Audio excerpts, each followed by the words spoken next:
ফেনীর পরশুরামে নিহত বাংলাদেশি নাগরিক লিটনের মরদেহ ফেরত দিয়েছে বিএসএফ। বান্ডেল থাকলে প্রতি সেনমানিতে টাকা বাঁচবে। বিকাশ সেনমানি বান্ডেল কিনে জিতুন প্রতি লেনদেনে। ২১ ঘন্টা পর শুক্রবার রাত ৯টার দিকে বিলোনিয়া চেকপোস্ট এলাকায় তার মরদেহ হস্তান্তর করে। এ সময় বিজিবি ও পুলিশের উপস্থিতিতে লিটনের বাবা মনির আহমেদ ছেলের মরদেহ গ্রহণ করেন। পরে ময়নাতদন্তের জন্য মরদেহ ফেনী জেনারেল হাসপাতালে পাঠানো হয়।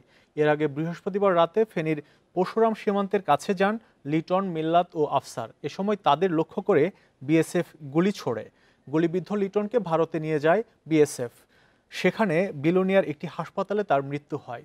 এদিকে গুরুতর আহত অবস্থায় মিল্লাত ও আফসারকে ফেনী জেনারেল হাসপাতালে ভর্তি করা হয়। সেখানে চিকিৎসাধীন অবস্থায় মারা যান মিল্লাত।